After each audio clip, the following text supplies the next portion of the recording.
Hi, Jacob here. It might be a funny time to talk about property, but you might be able to make out just there next to the bunker. There's a wallaby running around us here at Barnbougle in northern Tasmania. We're in lockdown still here in Tasmania. I'm out for a morning walk, the sun's trying to get up.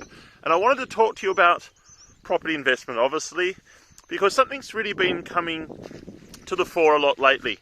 COVID has taught us that we cannot rely on capital growth to make money out of property. We've got to make money more than one way. And today I'm going to talk about the 4 ways that you can make money out of general and basic property investment. So obviously capital growth is what we're all in this for, but you know, if you've got an investment property in Melbourne for 2020, COVID has come along and it's taken us all by surprise. We might not be making any capital growth on, most investment properties throughout the greater Melbourne area for 2020. So we cannot sit there negatively gearing a property, chipping in money every week, a couple of $100 a shortfall between the mortgage repayments and the rent you receive for the privilege of owning a property that's costing you money to hold in your portfolio and not growing in value. We've got to look at multiple ways to make money in property. So the first one obviously is capital growth.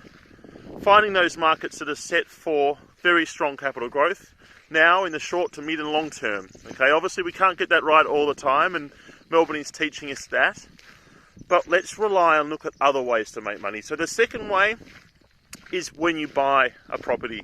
Making money when you buy. Okay, you make money when you buy, not when you sell. All right, so if we can find a property, we look at comparable value, look at what other properties are selling for in the area. We then determine this property is, say, worth 400,000.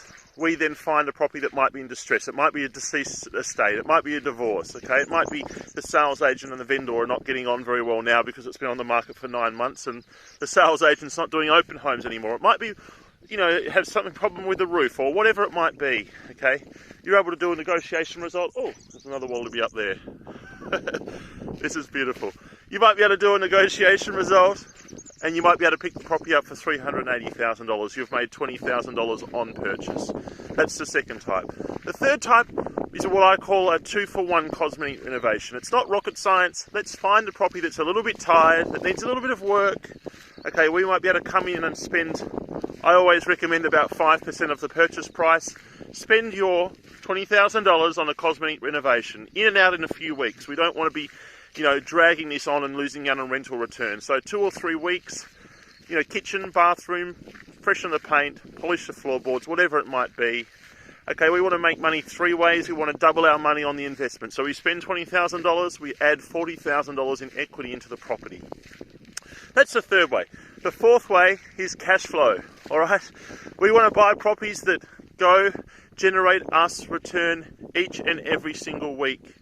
Okay, you might be getting $400 a week in rent and you might be paying $200 a week in interest repayments. That's cash flow positive after costs, say $100 a week. That's making you $5,000 a year. That's making money 4 ways. So with your capital growth, it might not be guaranteed in times like COVID, but at least we've got backup plan after backup plan after backup plan. That is very important. I hope that's been helpful. There is renewed emphasis on making money in property in multiple ways. COVID has taught us that. I would love to hear your thoughts. If you wanted to join the conversation, come across to us at High Performance Investment Property. I'll see you there.